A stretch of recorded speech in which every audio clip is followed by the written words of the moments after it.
Oi, eu sou o Felipe e independentemente da sua religião, você já ouviu essa história. Deus encarnado na forma humana, com braços e pernas como eu ou como você, porém vindo de uma gravidez sem sexo. A geração de uma semente divina entre nós quando uma pequena pomba pousa numa mulher. Sim, eu tô falando de Horus. O meu ponto é que essa história de concepção através de uma virgem já tinha sido proposta bem antes de Jesus Cristo. É uma característica relativamente comum até em narrativas messiânicas e de criação do mundo, mas é claro que cada história vai ter as suas particularidades. Horus, que eu citei, por exemplo, é uma figura que as pessoas adoram trazer para esse assunto e apontar as similaridades sobre o deus egípcio e Jesus Cristo, nessa coisa de nascer de uma virgem. Mas meio que acaba por aí mesmo. E nem isso direito. Mas esse vídeo não é a defesa de uma das ideias que tem a resistência de um castelo de cartas, como aquele filme Zeitgeist. Eu não vou tentar te provar que isso ou aquilo da história de Jesus Cristo é uma cópia de outra mitologia, mas é um pouquinho. Isso aqui é só uma introdução pra gente tentar entender as origens da concepção imaculada que conhecemos sobre Maria, e entender que, possivelmente,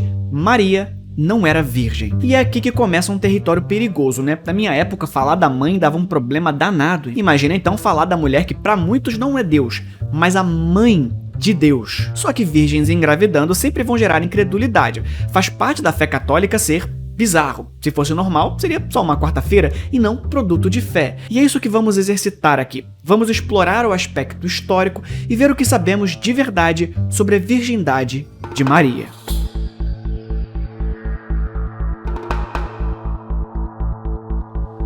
Mariologia, e é sério, esse é um termo real, tá? Eu não inventei. É o nome da área de estudos católicos sobre Maria, a mãe de Jesus. E faz sentido que o maior séquito cristão do mundo tenha um braço de estudos só para entender quem foi essa mulher, já que foi através dela que sua figura mais importante surgiu. Vários pensadores católicos já discutiram exatamente o que estamos discutindo aqui. A primeira referência à virgindade de Maria está já no primeiro evangelho, no capítulo 1 de Mateus. E possivelmente foi Mateus quem deu origem a essa parte. Esse relato é repetido algum tempo depois em Lucas, também no primeiro capítulo. E, fim, essas são as únicas vezes que a virgindade de Maria é mencionada nos textos aprovados no Concílio de Nicéia, também conhecidos como Bíblia Sagrada. Só que esse assunto continuou rendendo nos anos seguintes, enquanto os seguidores do tal Galileu que andou pelo Levante começavam a aumentar cada vez mais. Tito Flávio Clemente, um dos maiores responsáveis pela propagação do cristianismo lá no começo, na virada do século II, narra uma história em que uma parteira examina Maria depois que ela deu à luz e verifica a sua virgindade.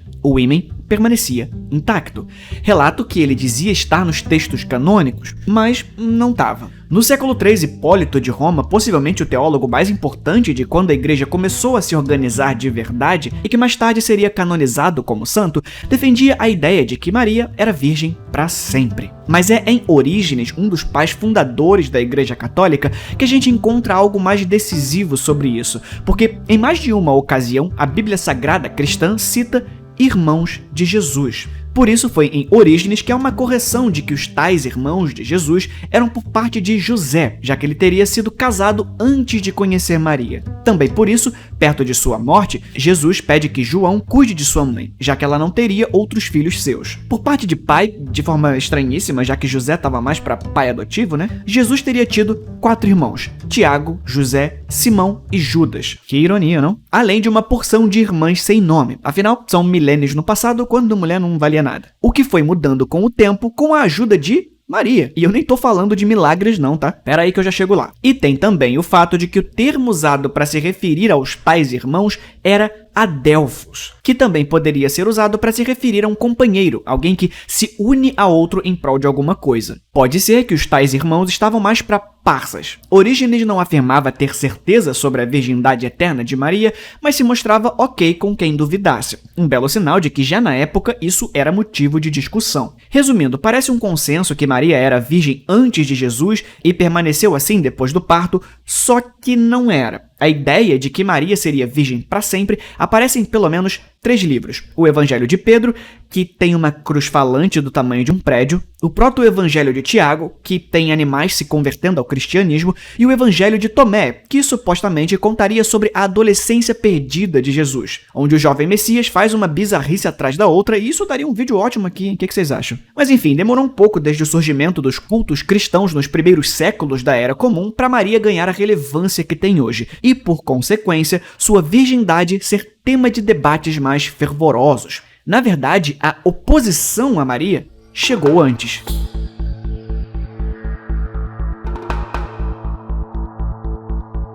Os primeiros grupos a questionar a virgindade de Maria eram chamados de antidicomarianitas. Eles formavam alguns cultos entre os séculos 3 e 5 que, além de negar a virgindade, negavam até que Maria fosse a mãe de Jesus. O primeiro e mais importante deles sendo os ebionitas. Eles acreditavam que José, marido de Maria, já havia concluído o casamento com ela e eles já tinham outros filhos, ou seja, não acreditavam apenas no nascimento virginal, mas também que José era o pai mesmo de Jesus, e não toda aquela coisa do Espírito Santo como narram os textos bíblicos. Com o tempo, a crença deles foi mudando e, perto do final, eles até aceitavam que Jesus nasceu de Maria, sem a participação de José. Mas acreditavam que Maria e José tiveram relações conjugais normais sim depois que Jesus nasceu. Eles também acreditavam que os irmãos de Jesus mencionados na Bíblia eram os outros filhos de Maria e José, ideia que você ainda encontra hoje na maior parte das vertentes protestantes. O que deixava os antidicomarianitas bolados era a ideia de que Maria pudesse usurpar o protagonismo de Jesus, ou seja, que a ideia de uma concepção sem homem vendesse a ideia de santidade em fugir de um relacionamento. Como assim eu e os rapazes vamos venerar uma mulher sem a participação de um homem? Quando acontece o primeiro concílio de Éfeso, fica estabelecido que não havia problema nenhum em orar para Maria, reconhecendo-a como Theotokos, que significa portadora de Deus, que o católico vai recitar como Santa Maria, Mãe de Deus, em uma das rezas mais tradicionais. O concílio também decidiu que não havia problema em fazer imagens de Maria, assim como eram feitas as de Jesus, principalmente porque as pessoas já nutriam essa veneração a Maria muito antes disso, e ela era frequentemente mostrada com Jesus em gravuras em antigos túmulos romanos. Tanto que os primeiros líderes da igreja chegaram a tratar Maria como uma nova Eva, porque ela teria dito sim a Deus, ao contrário da pecaminosa Eva original que disse não e comeu uma frutinha que não podia. Foi no concílio de Éfeso que o arcebispo de Constantinopla, Nestório, se recusou a aceitar a ideia de Maria como pura e mãe de Deus, porque ele foi prontamente considerado herege e expulso, o que claramente não foi aceito de forma fácil, e o nestorianismo acabou virando, sim, mais um secto cristão. O que é curioso porque pouco tempo depois o próprio Nestório deixou de ser nestoriano, enquanto aqueles que defendiam as ideias que ele sequer defendia mais seguiram. Enfim, o foco aqui é que se Jesus era o representante masculino de Deus na Terra ao vir para cá sem mácula, Maria seria a contraparte feminina. Por isso ela precisava ter ido para o paraíso sem o terrível ato de fazer sexo, mesmo que não compartilhasse da mesma divindade. Até porque foi mais ou menos nessa época, umas décadas antes, que surgiu o coliridianismo, um outro secto cristão que acreditava em Maria como um ser divino, uma espécie de deusa mesmo, no seu sentido literal. O culto muito provavelmente acabou misturando a mitologia cristã com a mitologia egípcia e a adoração da deusa Ísis, e acabou dando nisso que foi rapidamente considerado heresia pela Igreja Católica Romana e prontamente perseguidos. Mas isso na Europa. Para os lados do Oriente, as pessoas começaram a venerar ainda mais Maria no século VI, especialmente na Constantinopla, pro azar de Nestório. Enquanto em Roma a coisa ficou focada só em Jesus e tal. Mesmo com todas essas polêmicas de venera ou não venera, a Virgem Maria começa a se tornar figura central do cristianismo por volta do século VII. Philip Jenkins é um historiador que tem vários livros publicados sobre religião e é em História Perdida do Cristianismo que ele fala sobre como o Papa Sérgio I trouxe as primeiras celebrações sobre Maria para o calendário da igreja. Essas celebrações incluíam a Anunciação, em 25 de março, para comemorar quando o anjo Gabriel apareceu para revelar que ela seria mãe, a Assunção de Maria, em 15 de agosto, que celebra a morte e ressurreição de Maria, que segundo a doutrina católica foi levada ainda com o corpo para o céu, mas principalmente a purificação de Maria em 2 de fevereiro, que foi quando Jesus foi apresentado no templo e Maria teve que se purificar, e que também é o dia de Iemanjá, claro. E aqui a gente entra numa casca de banana teológica. Se Maria era realmente virgem, ela foi se purificar do quê? E a resposta que costuma ser dada é que Maria apenas obedeceu às leis, não era uma pureza espiritual. A galera da época considerava o pós-parto sujo, então que se seguisse as regras e se purificasse. Assim, a comemoração da pureza de Maria permaneceu. Mas se Sérgio I abriu as portas, foi Bernardo de Claraval quem fundou o primeiro fã-clube e foi possivelmente um dos membros da igreja mais influentes nessa questão. Foi através dele que Maria passa a fazer parte das orações diárias nos mosteiros, especialmente aos sábados, quando liam sobre ela na Bíblia e estudavam ali no século XII. Bernardo perdeu a própria mãe quando tinha 19 anos, época em que decidiu se isolar e dedicar todo o seu tempo à vida eclesiástica, o que pode ou não ter influenciado a sua veneração a essa figura materna que ele perdeu tão cedo.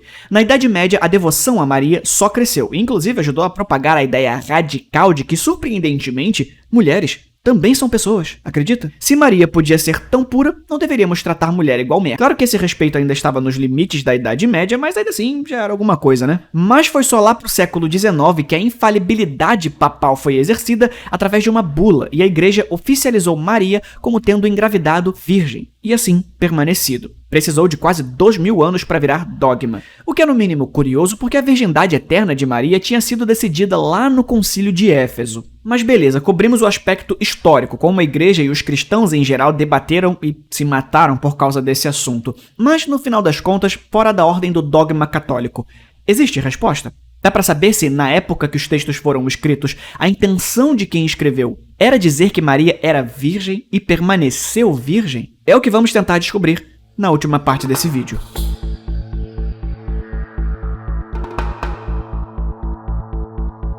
É no mínimo estranho que, nos primeiros textos cristãos, as cartas de Paulo, você não encontra referência ao nascimento virginal, assim como não encontra nada sobre isso no livro de Marcos, que é o mais antigo dos evangelhos. Mateus foi o primeiro a falar sobre isso, lembra? E é importante entender que, nessa época, o cristianismo primitivo era basicamente um judaísmo influenciado pelo helenismo grego. Era uma religião em construção, e nas antigas histórias gregas, ser virgem era visto como uma demonstração de pureza e autocontrole. Deusas gregas como Ártemis, Atenas e Hestia seriam virgens para sempre, o que pode ser uma ideia que estivesse flutuando no inconsciente da galera na época. Mas ser virgem para eles não significava exatamente o que significa hoje. Era mais uma questão de estar pronta para o casamento e ter certas qualidades, em vez de simplesmente não fazer sexo. E a confusão acontece por causa da palavra original que foi traduzida como virgem. No caso de Jesus e Maria, estamos falando da Palestina mais de 2000 anos atrás. Para a mulher continuar sendo um bom produto e seu pai negociar bem, ela deveria vir zerada de fábrica e com as partes intactas.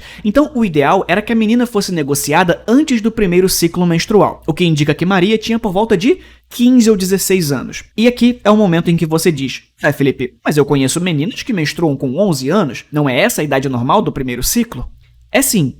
Hoje. Antigamente as mulheres menstruavam bem mais tarde. As meninas menstruam mais cedo hoje, provavelmente por causa das maiores porcentagens de gordura corporal e exposição a produtos químicos desreguladores endócrinos, levando à ativação mais precoce dos hormônios da puberdade. Saiu um estudo sobre isso na Scientific American. Vai estar aqui embaixo nas fontes. Mas voltando à versão de Mateus, é ele quem primeiro introduz a história do nascimento virginal, tratando como um cumprimento das profecias hebraicas a respeito do Messias. O profeta Isaías dizia que o homem que daria glória aos judeus nasceria de uma mulher, Alma. Só que algum tempo depois, o idioma foi se perdendo e assim fizeram uma tradução do Antigo Testamento para o grego. Essa versão ficaria conhecida como a Septuaginta, e foi assim que o Alma virou Parthenos. Foi esse mesmo erro que fez o Messias, do hebraico, virar o Cristo, do grego. Mas nem toda tradução deu certo como essa. Parthenos, de fato, significa virgem, mas Alma, no original, significa jovem e pura. E boa parte dos historiadores concorda que isso significaria uma mulher que está apta a se casar. Há também quem diga que essa interpretação de Mateus tem a ver com a influência do helenismo grego que eu citei, já que também era comum na mitologia greco-romana histórias de deusas engravidando mulheres mortais. Esses textos foram construídos em uma época em que o cristianismo estava se formando e tentando se entender, não apenas como religião, mas como movimento social. Os cristãos buscavam uma unidade temática que culminaria no famoso Concílio de Nicéia algum tempo depois. Então, a única resposta certa para a pergunta "Maria era virgem mesmo?" é "não sei". Mas dadas as tradições da época, se Maria existiu mesmo como personagem histórico, provavelmente teve uma vida comum como as outras mulheres, teve relações com José e gerou vários filhos. Ainda assim, isso levanta outras dúvidas. Será que Jesus permaneceu virgem durante seus 33 anos? Ou essa história que a gente vê sobre Maria Madalena tem algum fundo de verdade? E aí, vocês acham que dá pra fazer um vídeo sobre isso? Ou será que vão me tacar um coquetel molotov? Você vai ter que seguir o canal e acompanhar os próximos vídeos para descobrir. É por isso que a gente se vê na próxima. Fui.